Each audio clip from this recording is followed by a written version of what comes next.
Hello and welcome to this session on Introduction to Literary Theory and Criticism.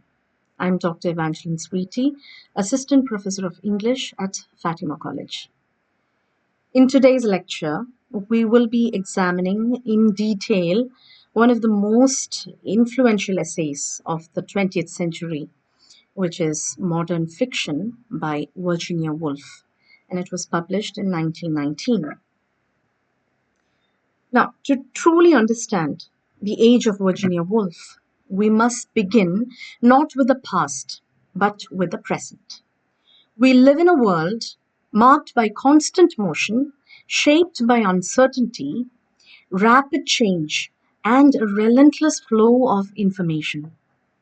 Even as I speak to you today, ongoing geopolitical tensions in regions such as West Asia remind us of how fragile global stability can be, with war, economic disruption, energy crisis, and fear spreading beyond borders. In such a world, reality often gets disrupted and it is fragmented. And the human mind is constantly, vacillating and even negotiating between the external pressures and the inner uh, tensions or inner anxieties. What is striking, however, is that this sense of instability is not unique to our own time. It actually echoes the very conditions in which Woolf was writing. Virginia Woolf was writing in the early 20th century, in the aftermath of the First World War, a time when the foundations of European society itself had been deeply shaken.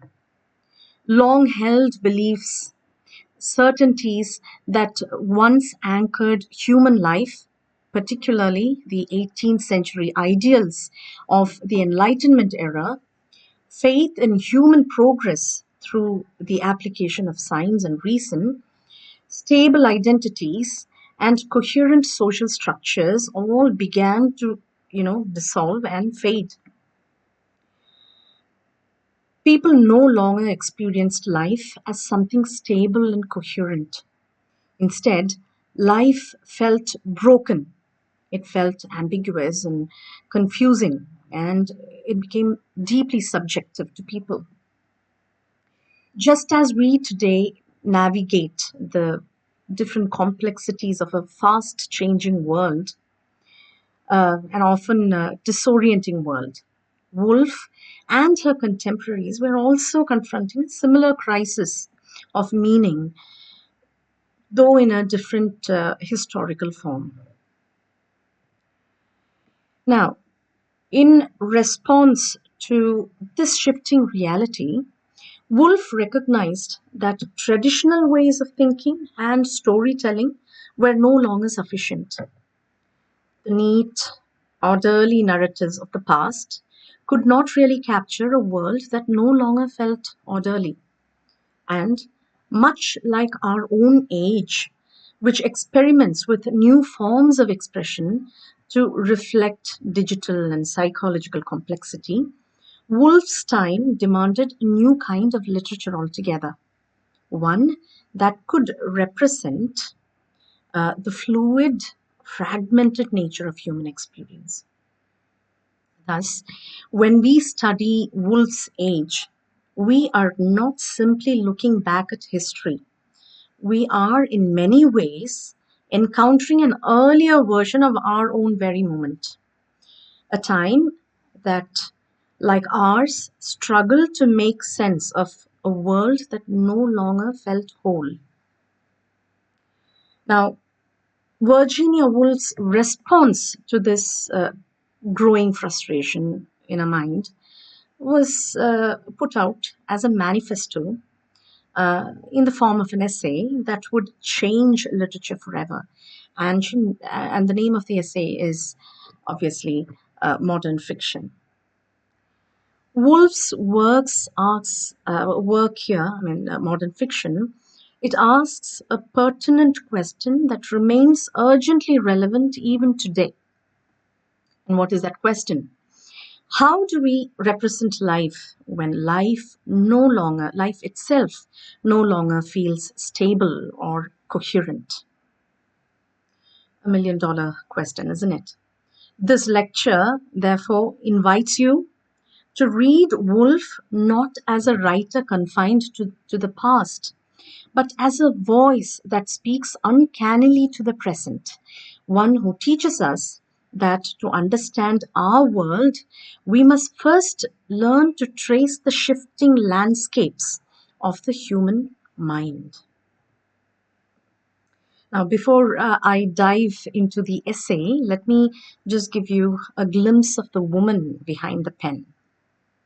Virginia Woolf is often described as a product of two worlds, as her life and work were fundamentally split between the rigid patriarchal structures of the Victorian era and the experimental, boundary breaking spirit of modernism. She was born in 1882 as Adeline Virginia Stephen into the heart of Victorian literary establishment and the daughter of Sir Leslie Stephen, a very familiar name to most of you, who was a prominent author too, a critic and a historian. Woolf was educated at home, unlike her brothers, um, and yet was blessed to be surrounded by books, ideas, and influential visitors that deeply shaped her intellectual growth. Woolf also had full access to her father's extensive library. She was so blessed. This allowed her to develop a deep engagement with literature, history, philosophy, fostering an independent and critical intellect, which was something rare for a woman of her age, of her time. Her early years were also marked by personal loss and emotional strain. The death of her mother in 1895, followed by subsequent family losses, had a lasting impact on her mental health. These experiences later, informed her sensitive portrayal of memory, loss, and inner consciousness in her fiction. Now, the Bloomsbury turn. A significant turning point came with her association with the Bloomsbury Group. Now, this group is a circle of progressive writers, artists, and thinkers, including her future husband, Leonard, and her sister, Vanessa Bell, who was an artist. They rejected Victorian conventions altogether and they encouraged free thought, artistic experimentation, and intellectual discussions. In 1912, she married the love of her life, Leonard Woolf, whose companionship proved both emotionally and intellectually supportive because she earlier had a mental breakdown. And so this was her husband proved to be a sort of giving her an outlet for all her worries. Um, yeah, together, together, they founded the Hogarth Press in 1917. The press started as a small hand printing venture at home, but soon it grew into an influential publishing house. It not only published Woolf's own experimental works like Mrs. Dalloway and To the Lighthouse, but also introduced important modernist writers and thinkers to the public, namely T.S. Eliot, Freud, and few of the Russian writers whose works were translated.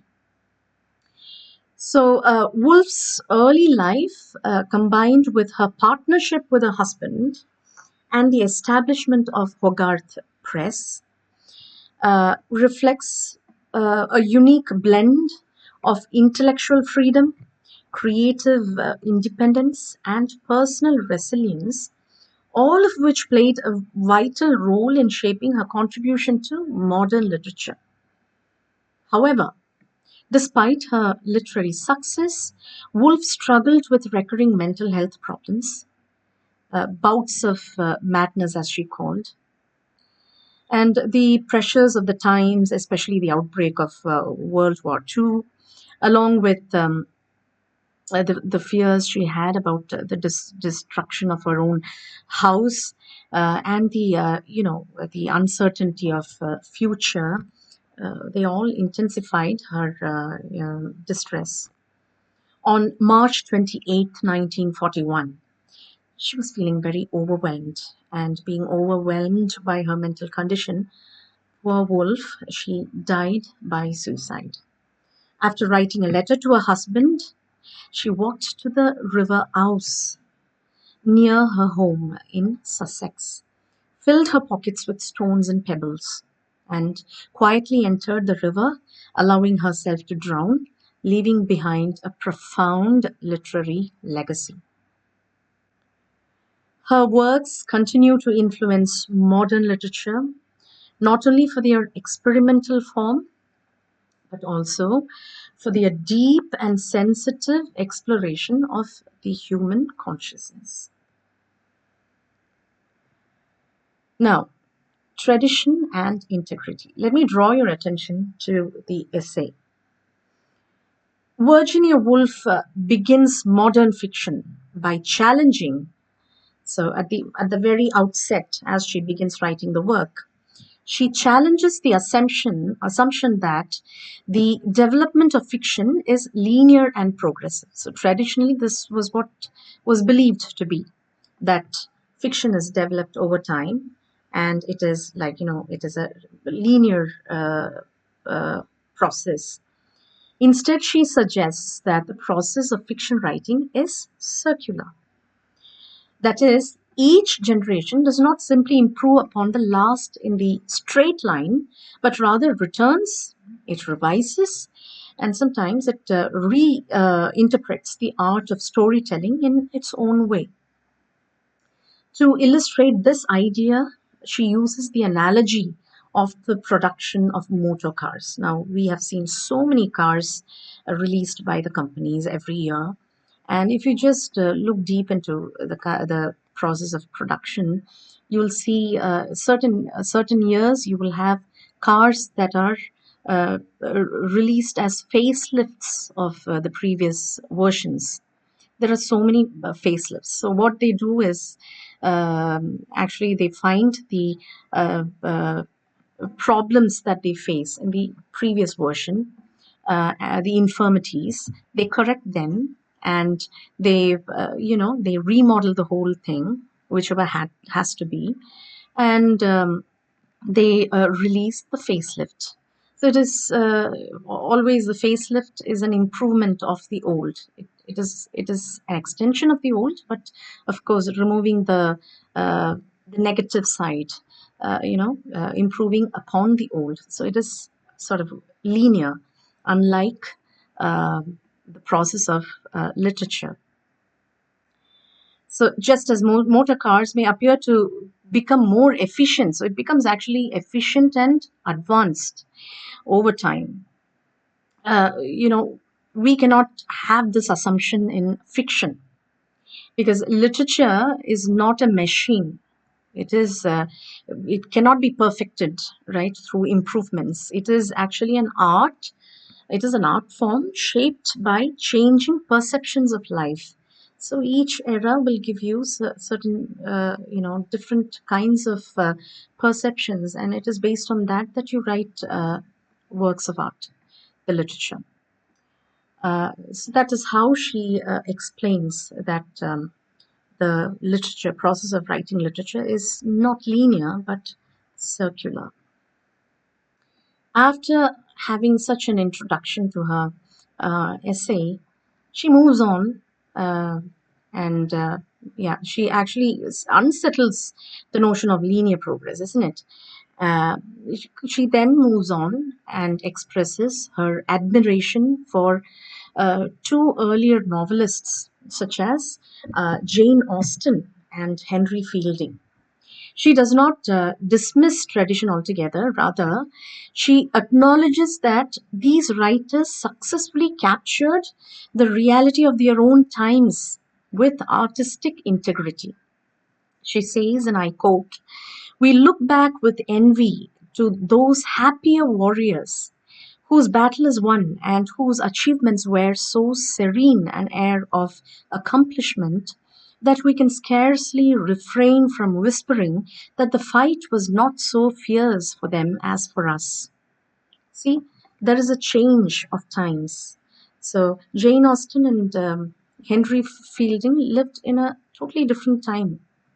So, by appreciating Austen and Fielding, Woolf suggests that true fiction is always faithful to the spirit of its age, not bound by fixed rules or inherited conventions. There is no rule as to how a work should be produced.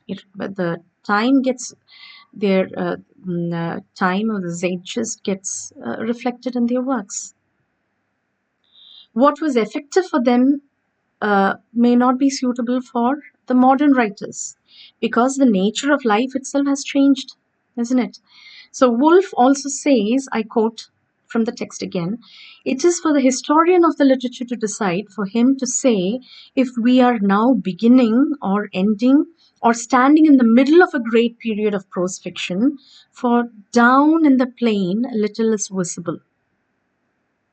The current era in which Woolf lived was one of profound transition and uncertainty.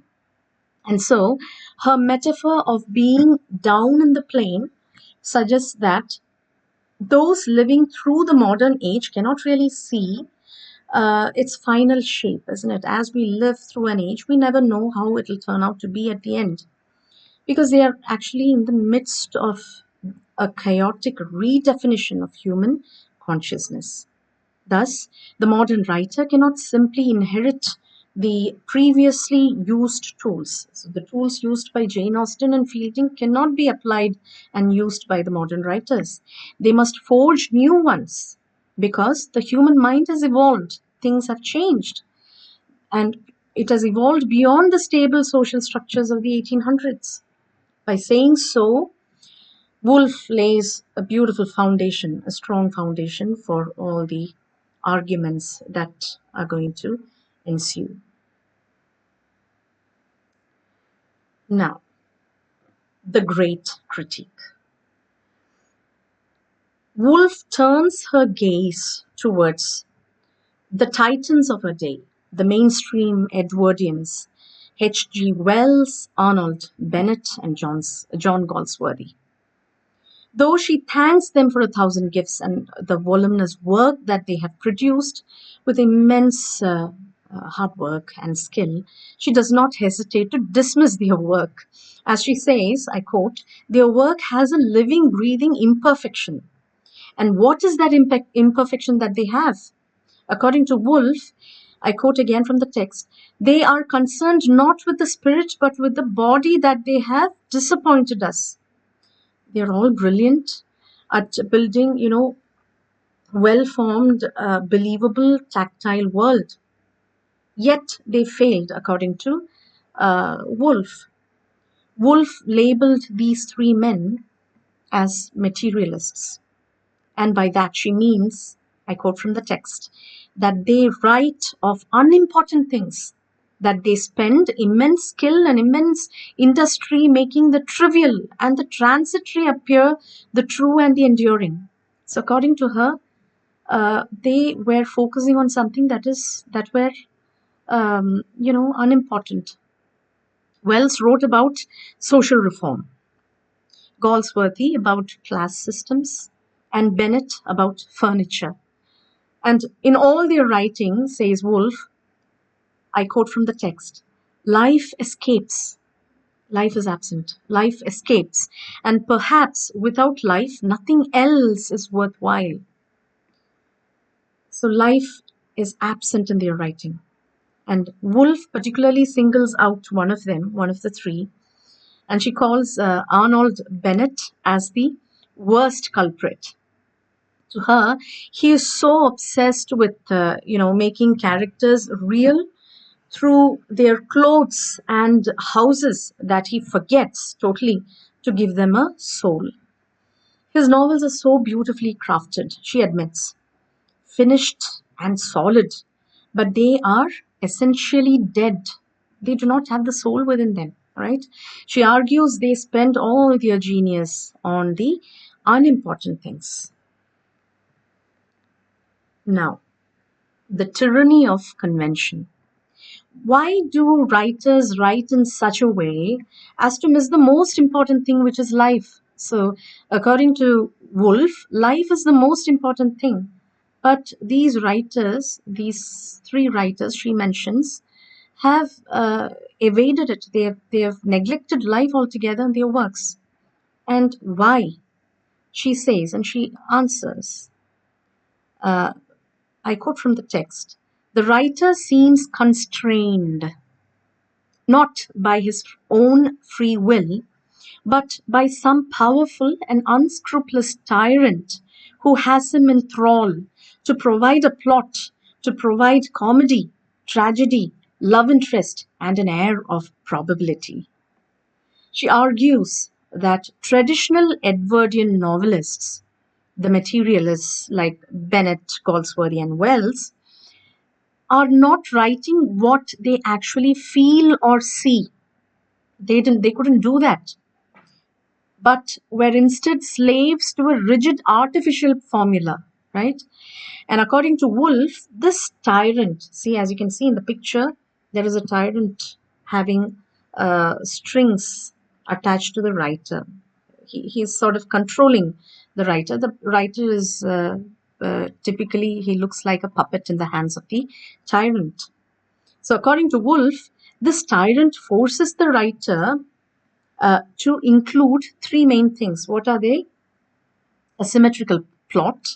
So, a symmetrical plot would mean to have a linear, predictable beginning, middle, and end something. Uh, End. And I'm sure it will ring a bell to you. You'll remember Aristotle, isn't it? He was the one who says that any work of art should have a proper beginning, a proper middle, and an end in his poetics. So that is one. And the second one is stock emotions. Now, stock emotions are forced comedy, tragedy, and love interest to please the audience. So all these were imposed on the writer by this tyrant. And the third one is the air of probability. And that is a superficial realism that makes the story seem lifelike on the surface while actually missing the true essence of life. And by following these rules, the writer creates a well made book, but it is ultimately dead because it is soulless. Now, the luminous halo. Talking about what she actually means by life. She has been always talking about life. Life was missing, right, in the materialist work. Now she's going to talk about what life actually is. And she says, I quote, examine for a moment an ordinary mind on an ordinary day. The mind receives a myriad impressions, trivial, fantastic, evanescent, or engraved with the sharpness of steel. From all sides they come, an incessant shower of innumerable atoms. Such a beautiful way of putting it, isn't it? And she continues saying, if a writer were a free man and not a slave, if he could write what he chose, not what he must, if he could base his work upon his own feeling and not upon convention, there would be no plot, no comedy, no tragedy, no love interest or catastrophe in the accepted style. I unquote. So now, these two quotes will tell you what exactly she means by life. And that comes only when the writer is not constrained, right? He has to break free of all the rules that have been imposed on him. And this leads to her most famous declaration. And what is that?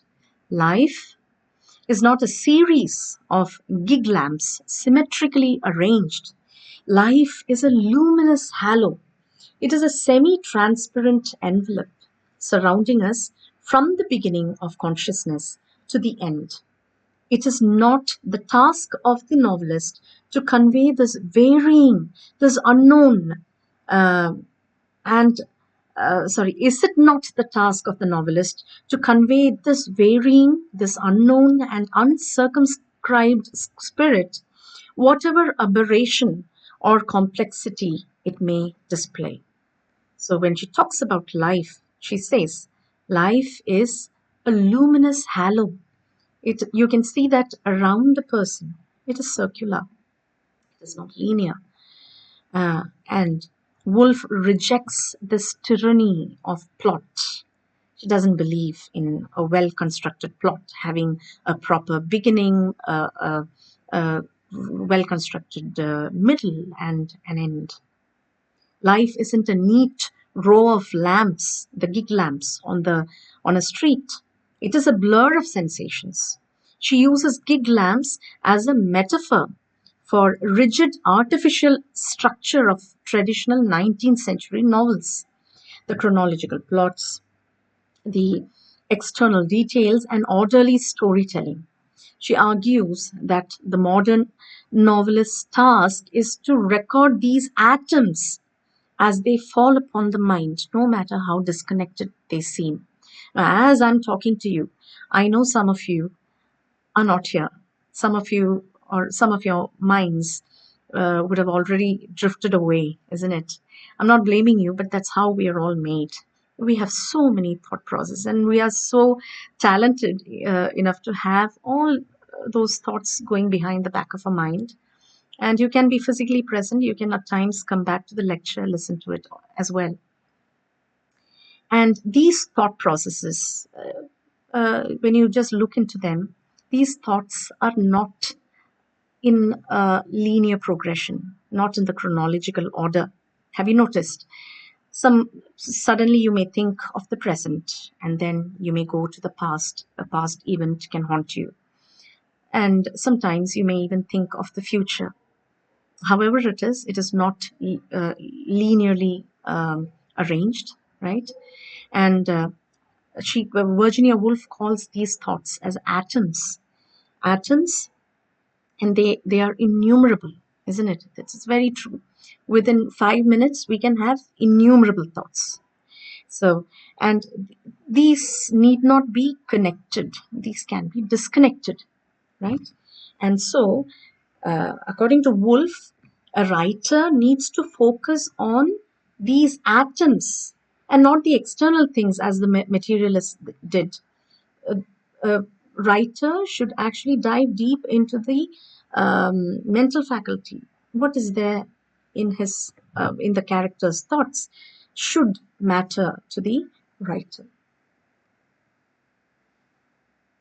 Now, we know who the materialists are. Now we are going to learn about the spiritualists and the Russian soul.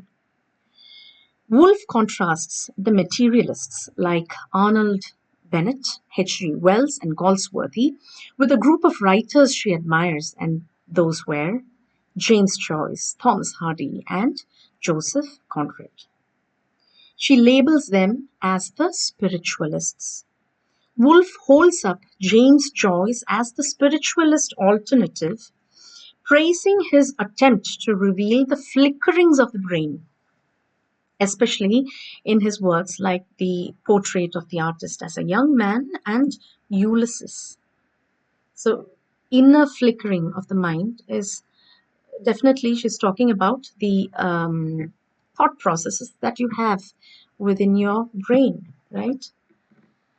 She says, I quote, Mr. Joyce is spiritual. He is concerned at all costs to reveal the flickerings of that innermost flame which flashes its messages through the brain.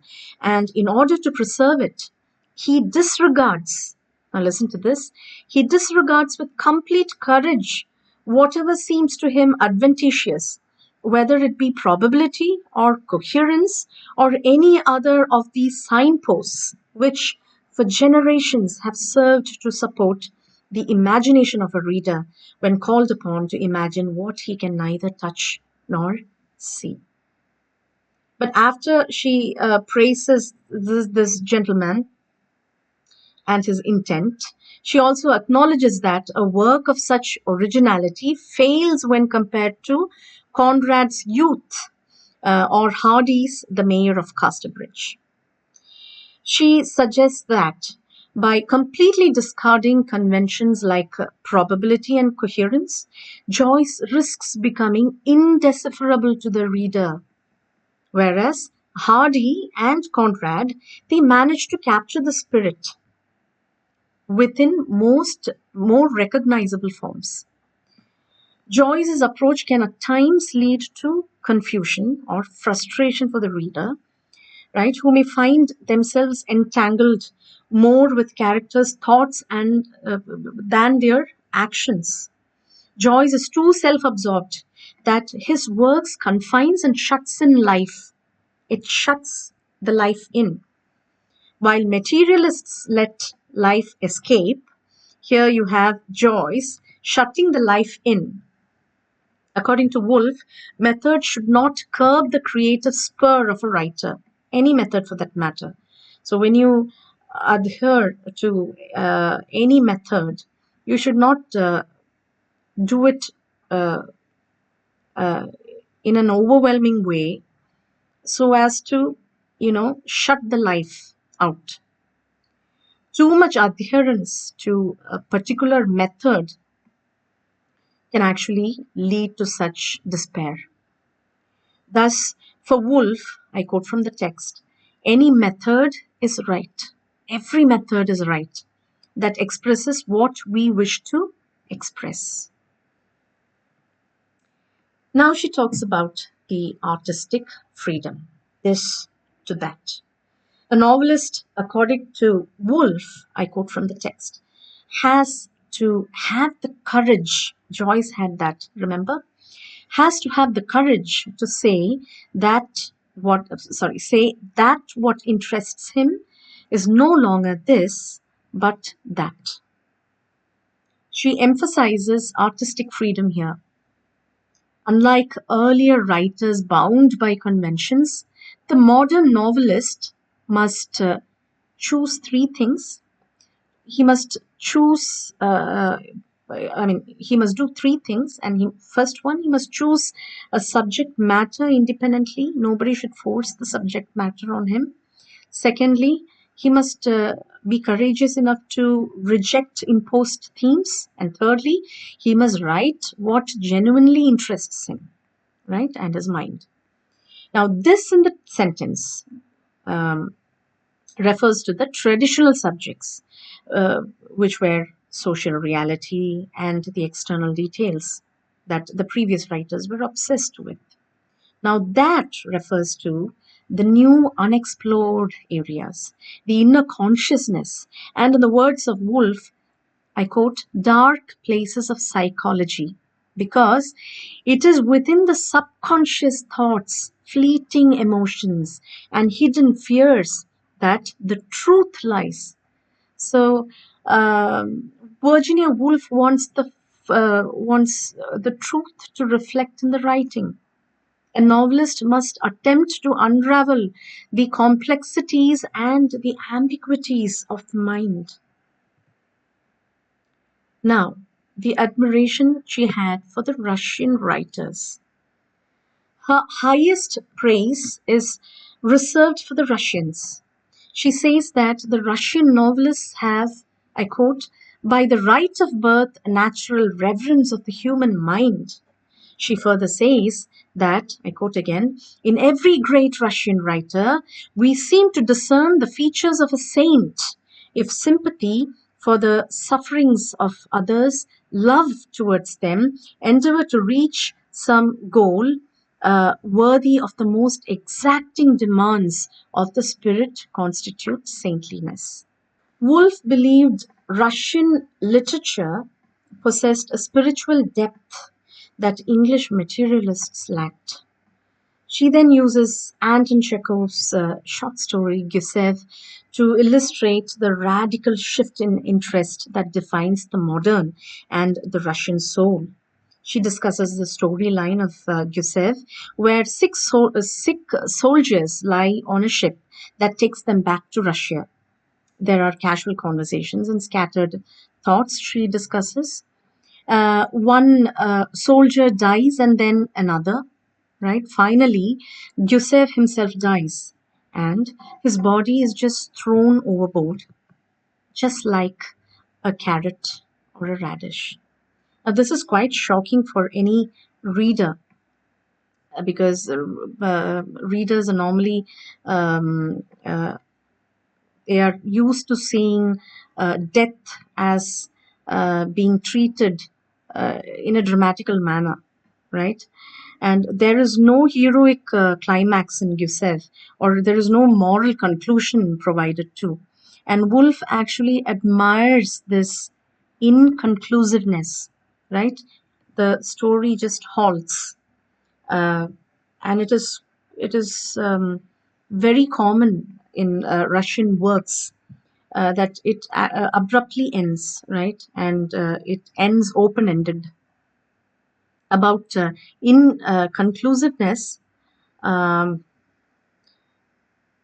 about the inconclusiveness of the Russians, she wrote, it is the sense that there is no answer, that if honestly examined, life presents question after question, which must be left to sound on and on after the story is over, in hopeless interrogation that fills us with a deep and finally it may be with a resentful despair. So when there is an inconclusive end to the story, the reader keeps on asking questions and he never finds a conclusive answer. And at times it may lead him to enter a desperate moment. So while she admires the inconclusiveness of the Russian writers, she doesn't fail to note its darker side as well, right? That this radical honesty often leads to a resentful despair. And it is a melancholic realization that life is often horrible and unintelligible. Now, the heritage of natural delight. Woolf begins by acknowledging the strengths of the English tradition from Lawrence to Meredith, Lawrence Sterne of the 18th century to George Meredith of the 19th century. She notes that English fiction has always excelled at capturing humor, the beauty of earth, and the splendor of the body. By citing these authors, she suggests that while the moderns are moving in a new direction, they still belong to a lineage that values the vibrancy of life. Woolf compares the older English tradition with a newer spiritualist or Russian styles. She concludes that comparing them to find a winner is useless. So she's not talking about Sterne or Meredith in order to compare with them the present writers and find a winner. That is actually useless because each one is representing his or her time. Instead, the comparison should actually flood us with a view of the infinite possibilities of the art. She asserts there is, I quote, no limit to the horizon of what a book can be. In her view, nothing is forbidden, no wild experiment or strange method, except for falsity and pretense. So finally, she says a writer can use any method that he chooses to. It can be a strange method, it can be a totally new method, an experimental venture altogether. But he must refrain from falsity and pretense. So that was actually what were being followed by the materialists, isn't it? They were just bothered about the external cover, the veneer. They did not bother about anything beyond that. But she says, and she encourages the writers to focus on life within, and for that, a writer can use any method that he wants to, provided he presents life as it truly is. A writer's only duty is to be honest to his or her own vision. And we are coming to the concluding part of the essay. I've just titled it as The Open Horizon. And in the concluding passage of modern fiction, Virginia Woolf delivers a powerful manifesto for the total liberation of the world, of the novel. So, from the constraints of the tyrant, now the novel is actually moving out to an open horizon. There are to a world of possibilities. There are so many things that the novel and the writer can experiment. So it is a total liberation for the writer as well as for the novel. She argues that for fiction to remain a living art form, it must shed all restrictive rules and embrace every aspect of human experience. So it must accept and embrace the human experience. You cannot stay away from your experience. And when you talk about your experience, that is authentic. You have an authentic voice altogether when you do that. She writes, now I quote from the text: the proper stuff of fiction does not exist.